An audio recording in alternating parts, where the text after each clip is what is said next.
Cooking Tips with Dr. Walsh. Hello and welcome back to Cooking Tips with Dr. Walsh. Today we're going to look at chicken fajitas. I'm going to show you how to make a homemade queso. I'm going to show you how to make the chicken fajitas themselves. We got lime, we got a little slap ya mama, we got a little salt and pepper, we've got a pan, heavy duty skillet ready to go. We're going to get this fired up. So join us as we make chicken fajitas.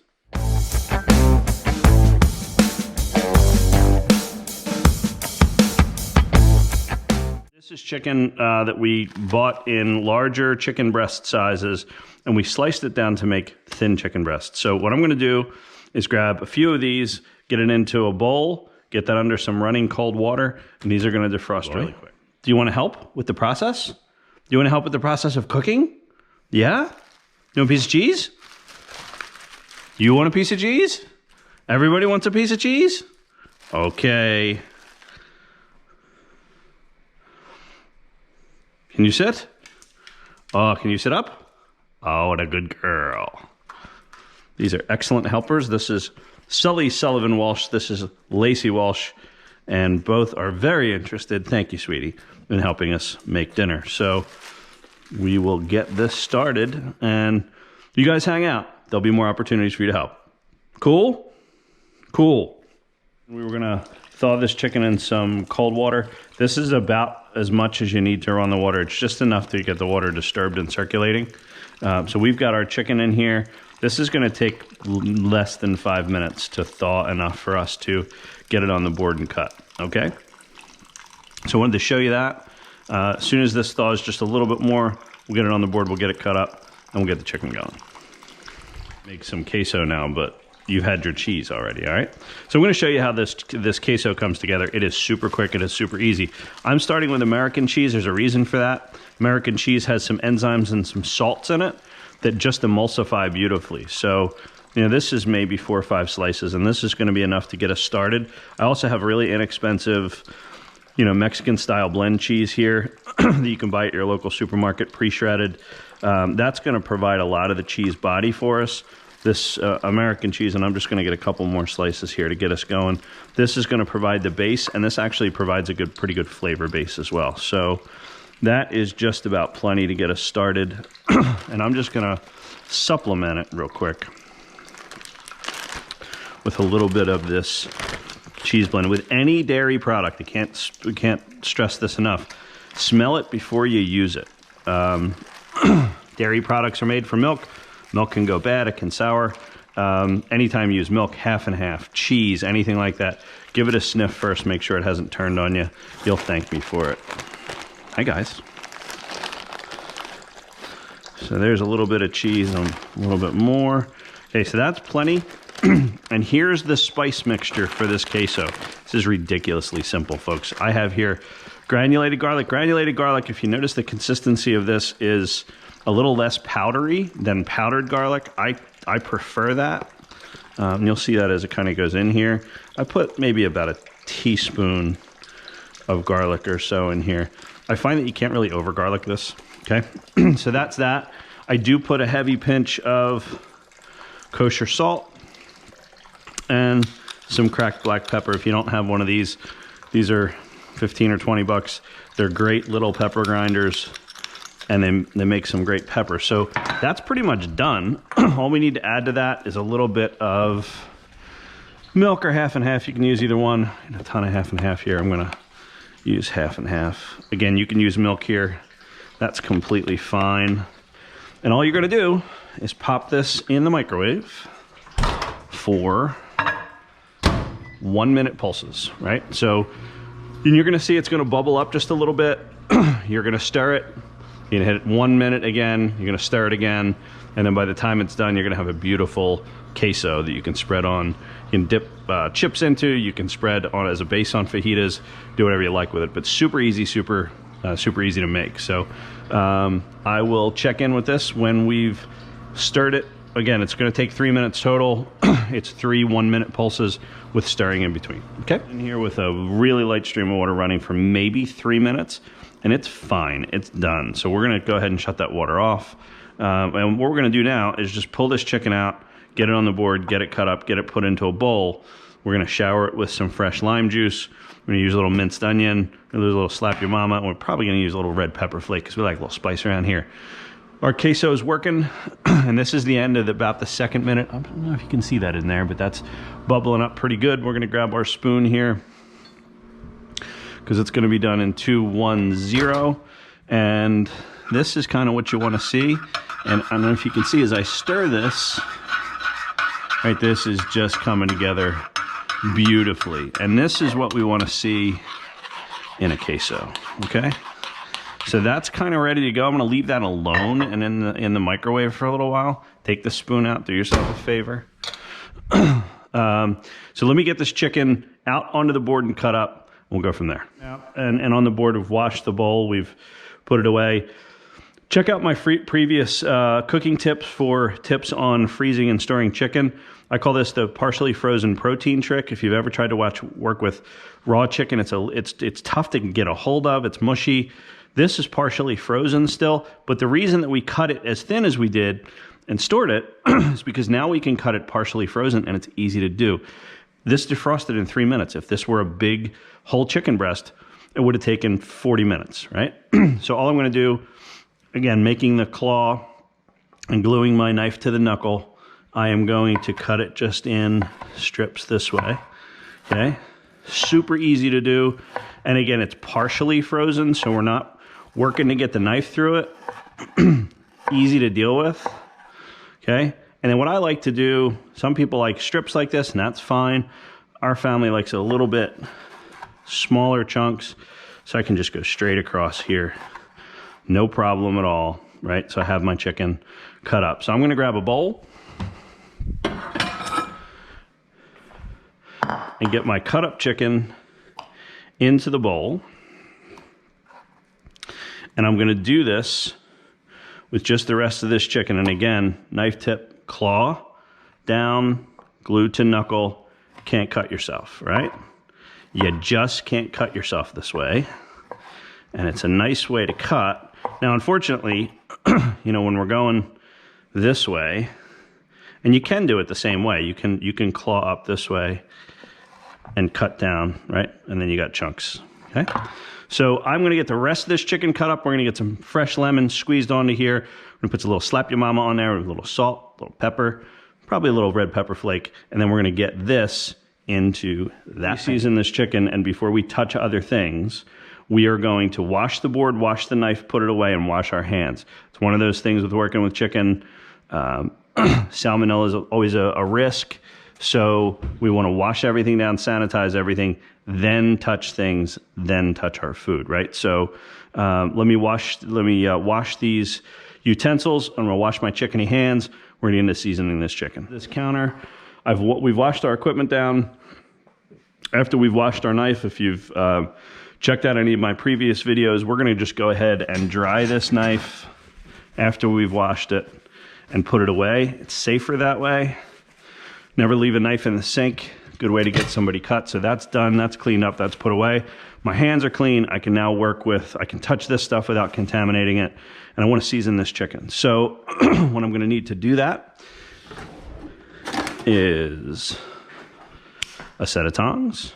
And first I'm gonna go with a little kosher salt here. Kosher salt's better than table salt, in my opinion, because it packs a bit more flavor.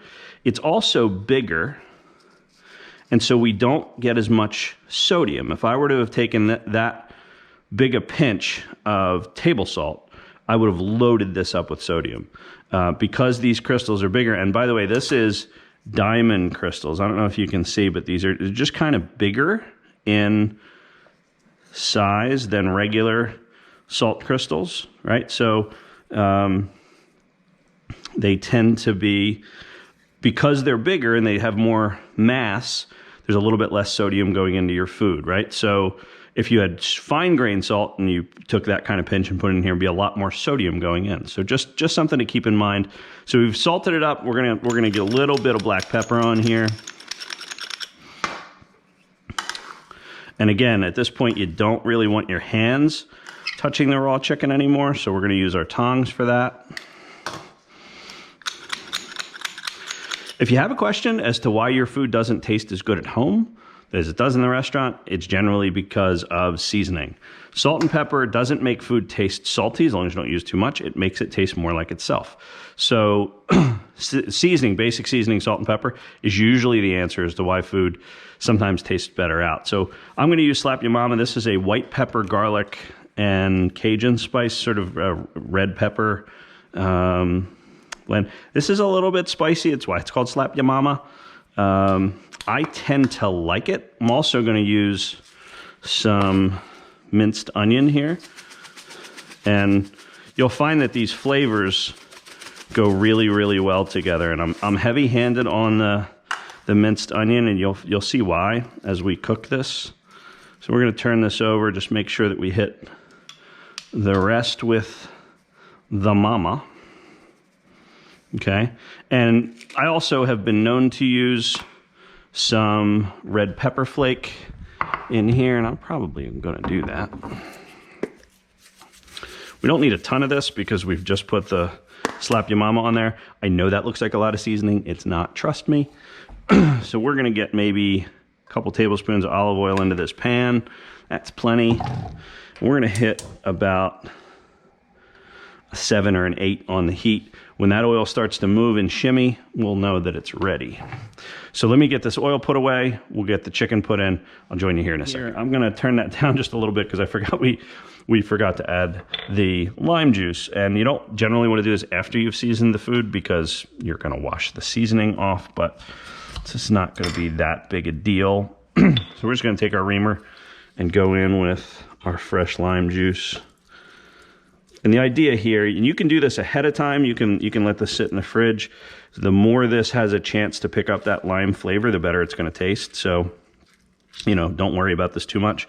Sometimes I put half on if I got a really juicy lime like I do today, and that's fine. And then I save the other half for sort of a quick spritz as, you know, towards the end of cooking, and that works too. So our lime's in there. Let's get this cranked back up. And when I say shimmy, I mean, it looks like water in there now, right? Before it was moving a little bit more oily, more viscous. Now it looks like water. We're going to pop this in, but highly recommend that you use a splatter guard when you do something like this. You'll see why in a second. So let's get our tongs, and we're going to get this right in, and it's going to talk to you right away, and that's okay. And the splatter guard's super helpful for preventing that oil from splattering all over your countertop. Okay, so what I like to do is actually we're just going to stick a lid on this thing to get a little bit of a quick cook.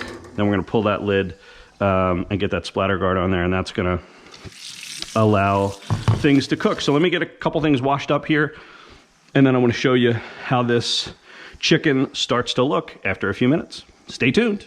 On maybe 4 or 5 minutes now, we're going to take that off. We're going to put our splatter guard on. I want to show you kind of where the meal is in its preparation stage. We've got our queso kind of chilling in here. All we'll need to do is hit that for another 30-35 seconds and stir it again. So we're going to leave that right there. We've got our tortillas that are already, we just store them frozen. They're 25 seconds in the microwave, and they're soft, steamy, ready to go. So this meal comes together incredibly quickly. I'm going to put, our family likes cheese, sharp cheese, cheddar, avocado, a little bit of salsa on the table. We're going to show you a finished fajita here at the end, but this meal comes together in maybe 15 or 20 minutes. It's one of my favorite go-tos. So let me pull the lid here. This lid isn't too hot, so we can go ahead and pull it. It's exactly what I'm looking for. So we have mostly cooked chicken right now. And what I'm going to do is I'm going to jack the heat to high, okay? I'm going to move the chicken around a little bit. And you can see that, you know, there's parts that aren't cooked, and that's okay. That's where we want to be. But we want to get all this liquid cooked off. And the way to do that is by having the lid off, okay? What you're going to notice is that slowly but surely this liquid's going to evaporate off. It's going to tighten up first, going to evaporate off. And then you're going to start to see a browning happening around some of the edges where the sugars from the lime have started to caramelize. And all we're going to do is we're going to sweep the chicken through that caramelization layer so that it picks up that flavor, because we want our final chicken to have a little bit of brown and a little bit of crispiness on the outside. So this is going to go for probably another 7 to 10 minutes before we get to that stage. We're going to take our splatter guard, we're going to pop that on here, and we're just going to let this go. So I'll come back when the stage is right, and I'll show you what I'm talking about. Fajitas frozen. Hello, buddy. And I'm just going to pop some of these out of here. And really all you need to do is you just go on a plate here. And in our family, we like to have fajita availability. We like the fajita availability ratio to be in our favor. We're going to take these. It's our queso that's chilling.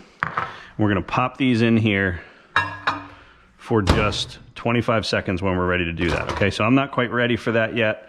This is what I meant by the juices started to kind of come together a little bit. That's in really good shape. So I'm just going to let this chill back in here for a little while. We got our fajitas ready to go. The rest of these fajitas back in the freezer. You can see how quickly this meal comes together. I mean, from the time we started this video, we're like, 11 minutes in right now. So it really does come together quick. I think you're going to find this one useful. So let me come back to you when the chicken is ready to take a look at. Evaporate and then sort of tighten up and come together. That's what we're seeing right now. Remember all that liquid that was in there before? Well, now we're seeing, as we move the chicken around, that that's tightened up and it's starting to evaporate off. So what's going to happen pretty soon here is that the rest of the sugars in this are going to start to brown, and we're going to see it around the edges of the pan here in a couple minutes. And then we're going to start dragging the chicken through that and getting that brown, sort of nutty, caramelized flavor that we like. So we're getting closer here. We're just a couple of minutes from when last we checked in, and we're almost out of liquid now, right? So what's going to happen is if we start turning this chicken over, we're going to start to see some browning on the bottom, and that's exactly what we're looking for. You can see it there. And we're gonna see, oh, there it is. So here's what we're looking for. See that browning that's starting around the edge there? That's what we're looking for. So we want to encourage that process. See, there's more there. We're going to encourage that process to go just a little bit further. And then what we're going to do is we're going to start taking these pieces that are less browned, and we are going to just sweep them through these brown spots. And we're just taking all of that caramelization. It's called the Maillard reaction. We are taking that caramelization and getting it onto our chicken. So we're getting pretty close here. This is the reason why I'm wearing an apron, because you'll get a little bit of splatter at this point. And again, see how we're starting to get some caramelization on the outside of our chicken? That's exactly what we want to see. So we're getting closer to this being...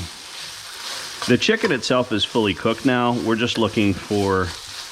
We're just going for caramelization and flavor here. Okay. So I'm going to just give this a shimmy. We're not 100% where we want to be in terms of browning yet, but we're pretty darn close. So maybe 1 or 2 more minutes and we'll show you what it looks like. Can do to kind of encourage this caramelization process. We got our other half of a lime here, and I do this occasionally. And your chicken's going to talk to you now. This is going to add some great flavor, and it's also going to add some sugars for caramelization. So we're going to get this squeezed in, and we can see almost right away. I mean, see that browning we're getting down there? And the browning we're getting over here? See, that's the kind of color that we want to drag all this chicken through those caramelized, brown and delicious bits. Golden brown and delicious, as we say in the restaurant biz. Or I used to say when I was in the restaurant biz. Not in the restaurant biz anymore. And we're pretty close now. So I'm pretty happy with the way that's looking. So I'm just going to kill the heat. And we're going to get this, I'm going to let it sit for a minute. That way I'll get even more caramelization on the bottom. We're going to get this into a pan. Our tortillas are just about thawing out now. We get them in here for about 20 seconds. We're getting pretty close to eat. So I'll show you what it all looks like on the table in just a second.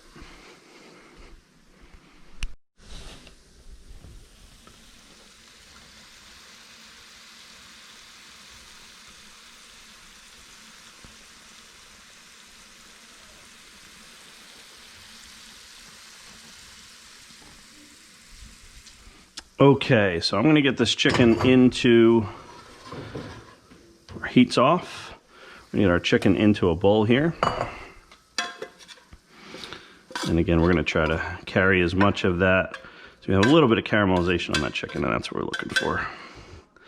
So there you go. There's our chicken fajitas. A little trick, if you can't find, I don't like to use saran wrap too much because plastic, environment, you know, all that stuff. So what we're going to do, always soak your pan. It's going to help you in the long run. You soak that for half an hour while you eat. Be a super easy cleanup and as soon as you're done. So a little trick here, take a smaller plate, flip it over, and that's just about the best ceramic little heat thing you can get. What I tend to like to do, here's another trick. Let's say your significant other isn't coming home for a while, and here you've got your queso, your chicken, your queso. This is a nice little reheating vessel. Can live right in there. Oh, significant other is home. Great. 3 minutes, or 2 minutes really. Hit the button, walk away. They're walking in, they get settled. You pull nice hot food out of the microwave. So, I am going to pop this out. I am going to just store this right here, and this will retain heat for a while, okay? We're gonna get this back in to the microwave. So, Deb is out taking care of some business. So when Deb is ready, we are going to nuke these, nuke that for about 30 seconds, give it a stir. This will be hot, steaming, and on the table. We've already got some of our condiments out. We are close to getting ready to eat. I'll show you what this all looks like in a couple minutes. So here we go. You want a chicken fajita that'll blow your mind. And don't tell my mother I'm not going to put any veggies on this thing. Here's how I like to do it. I take my tortilla, I take my queso, I get a nice bit on there. Tortilla's prepped. Remember I said this was going to still be hot. Look at that. Look at the steam coming off of that. I'm going to get a little bit of chicken. I'm going to go onto my tortilla here.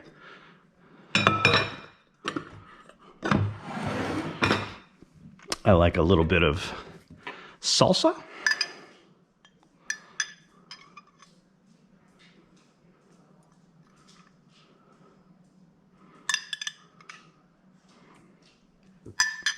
And finally, for grins, why not have a little more cheese? Oh yeah. All right. And that, my friends, is a chicken fajita to be proud of. So I'm gonna wrap this up just like this, and then like this, and then like this, and then like this. I'm gonna eat it. Have a great time, everybody. Chicken fajitas. Hope this was helpful. If you have questions, pop them down in the description. Be happy to answer them if I can. Have a great day, everybody. See you later. Mmm.